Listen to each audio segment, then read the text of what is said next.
नमस्कार बच्चों, भाई बहन इस पाठ में फिर से एक बार आपका स्वागत है। आज हम सुगम भारती पाठ्य पुस्तक से पाठ क्रमांक 3 पढ़ने जा रहे हैं, जिसका शीर्षक है भाई बहन। भाई बहन इस पाठ का यह सेशन नंबर 2 है। बच्चों, इसके पहले सेशन में हमने देखा था कि सावित्री अपने भाई के जन्मदिन पर कुछ उपहार बना रही थी उसके लिए। इतने में उसके दोनों बच्चे कमल और उसकी बड़ी बहन, इनमें थोड़ा झगड़ा हो जाता है, तो सावित्री उसको डांटती है अपने बेटी को। अब बेटी स्कूल में चले जाने के बाद सावित्री फिर से अपने भाव स्मृतियों में खो जाती है। अब देखते हैं कहानी में आगे क्या होता है पाठ्य पुस्तक के द्वारा। करीब आधे घंटे के बाद किंचित उदास सा मुख ले निर्मला जब कमल को साथ लेकर चली गई, तब सावित्री को अपनी सारी बकबक सारहीन प्रतीत होने लगी। सहसा उसे याद आने लगी बहुत वर्ष पहले की एक बात। वह नरेंद्र से क्यों रूठ गई थी। छी, एक तुच्छ सी बात पर, किंतु आज जो बात तुच्छ जान पड़ती है, उन दिनों उसी तुच्छ निकृष्ट जरा सी बात ने उतना उग्र रूप क्यों धारण कर लिया था, जिसके कारण भाई बहन ने आपस में पूरे 1 महीने तक एक दूसरे से बात भी नहीं की थी। अब देखिए, यहाँ पर सावित्री को अपने बचपन की बात याद आ रही कि शादी के पहले वो किस प्रकार से भाई के साथ झगड़ा करती थी, उनका आपसी स्नेह कैसे था, इसके बारे में उसको याद आ रहा है। क्योंकि अब भी उसने कुछ समय पहले निर्मला को डांटा था, अपने बड़े बेटी को, कि वह बड़ी है और फिर भी वह अपने छोटे भाई कमल को किस प्रकार से रुलाती रहती है। तो इस प्रकार से उसे अपने बचपन की बात याद आती है कि कैसे वो भी अपने भाई के साथ झगड़ा करती थी और किसी छोटे से कारण के वह अपने भाई के साथ लगभग 1 महीना बात नहीं कर रही थी। तो यह बात अब उसको बहुत ही मामूली तुच्छ दिखाई दे रहे हैं। एकाएक सावित्री के चेहरे पर हंसी प्रस्फुटित हो उठी जब उसे स्मरण होना याद आना, नरेंद्र का दिन रात नए नए रिकॉर्ड लाकर ग्रामोफोन पर बजाना और एक दोस्त से दूरबीन मांगकर आते जाते बहन के कमरे की ओर झांकना और जानना चाहना कि इन दोनों चीज़ों का प्रभाव बहुत बहन पर पड़ रहा है या नहीं। अब देखिए, यहाँ पर सावित्री के भाई का नाम बताया गया है, उसके भाई का नाम नरेंद्र है। अब उसे अपने बचपन के भाई की जो हरकतें थी उसके याद आ रही है और उसे याद करके उसे हंसी भी आ रही है। उसे यह याद करके खूब हंसी आई कि तब वह कैसे मौन धारण किए हुए मिठाई की तश्तरी नरेंद्र के कमरे में रख आती थी।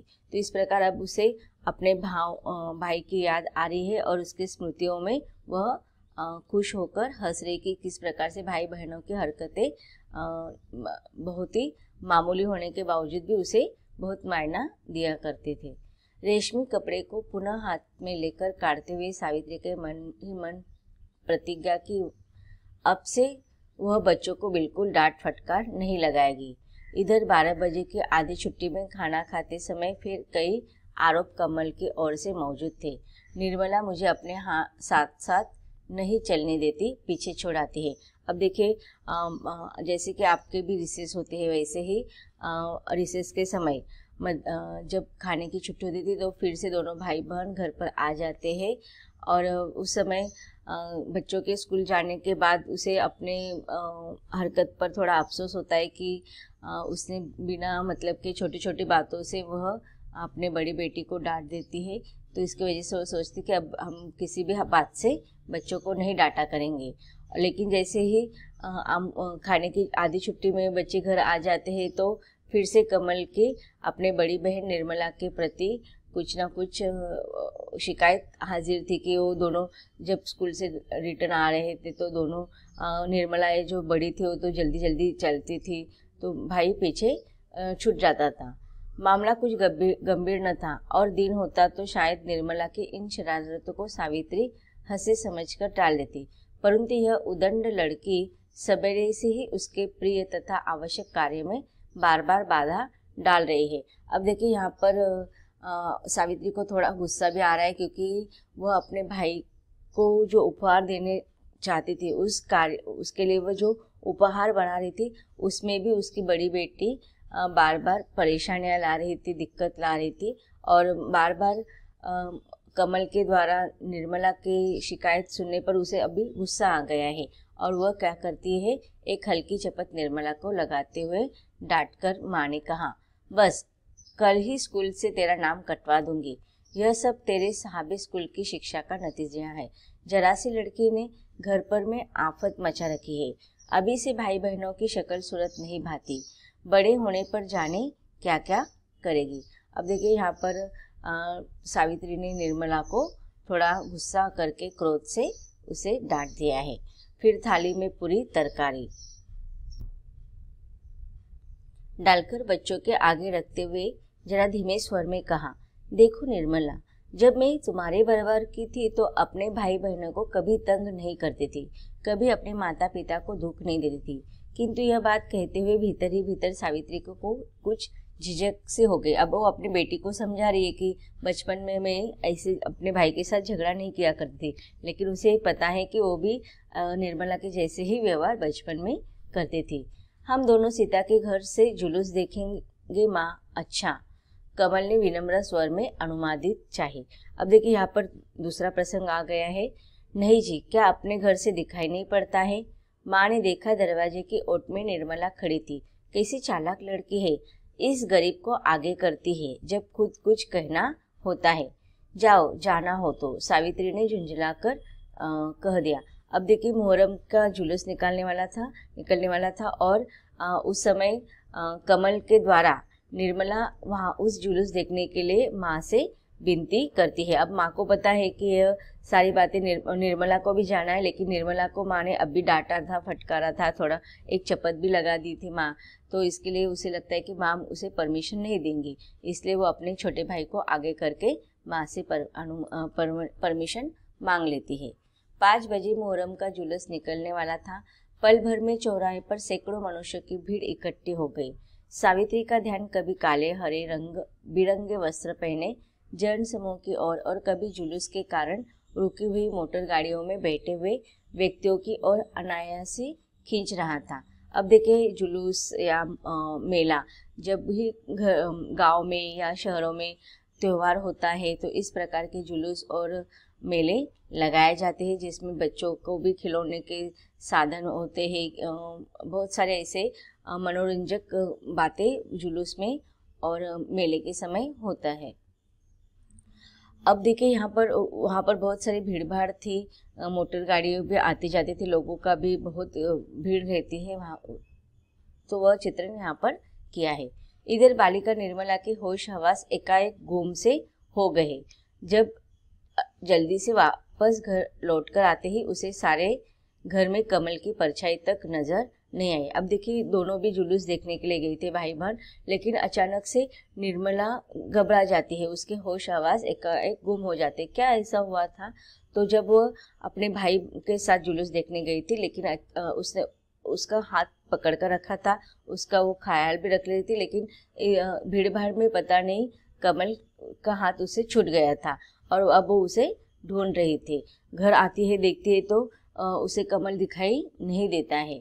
व्याकुल सी होकर वह एक कमरे से दूसरे कमरे में और फिर बरामदे में पंखहीन पक्षी की नाई फड़फड़ाती हुई दौड़ने लगे। अब देखिए यहाँ पर अपने भाई को न मिलने पर उसकी जो अवस्था होती है, भावनिक अवस्था, दयनीय अवस्था होती है, उसका वर्णन यहाँ पर किया है कि अब कुछ समय पहले की बात है कि दोनों भाई बहन ने एक दूसरे से झगड़ा करे थे, लेकिन अब अपना भाई जुलूस में खो जाने की वजह से उसका क्या भावनिक क्या अवस्था होती है, इसका भावनिक वर्णन यहाँ पर लेखिका ने किया है कि जिस प्रकार से पंख न होने पर जो अवस्था एक पक्षी की होती है, वैसे ही अपने भाई को न देख पाने की वजह से उसकी अवस्था हुई है।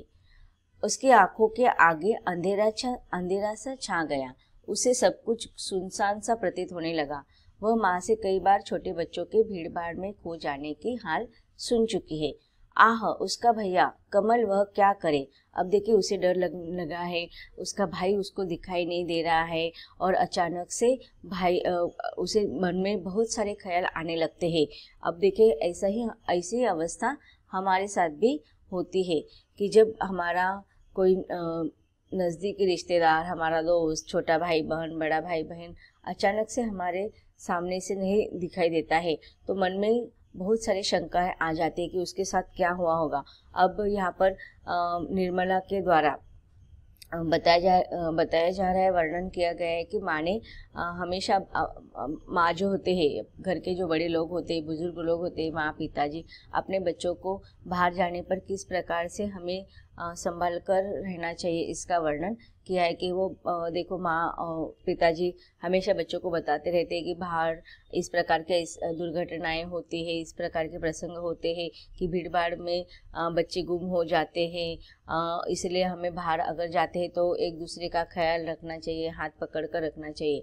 और जब वह देखती है कि जुलूस में उसका हाथ, उसके कमल का हाथ उसे छूट गया है, उसे खोजने के वो प्रयास कर रहे हैं। वो घर पर आकर देखते हैं कि शायद कमल घर पर आ गया होगा, लेकिन उसे कमल नहीं दिखाई देता है। तो उस समय उसे अपने सारा पिछला प्रसंग याद आ रहा है कि किस प्रकार से माँ ने उसको पहले ही बताया था कि भीड़ भाड़ में बच्चे खो जाते हैं। तो यह सारी बातें सुनकर याद करके वो और भी ज़्यादा डर जाती है। पहले ही वो व्याकुल हो गई है कि उसका छोटा भाई उसे दिखाई नहीं दे रहा है, शायद भीड़ में वो खो गया है। नीचे की सड़क पर भांति भांति के रंग बिरंगे खिलौने, नए नए रंग के गुब्बारे, कागज के पंखे, पतंग और भिन्न भिन्न प्रकार के सुर निकालते हुए बाजे लाकर बेचने वालों ने बाल जगत के प्रति एक सम्मोहन सा जाल सा बिछा रखा है। अब देखिए यहाँ पर मेले का जुलूस का वर्णन किया गया है। आप लोग भी आपके यहाँ अगर कहीं भी जुलूस या मेला लगा होता है तो आप वहाँ पर जाते हैं। लेकिन अब देखिए वहाँ पर देखो अलग अलग तरह के दुकानें लगी हुई होती हैं।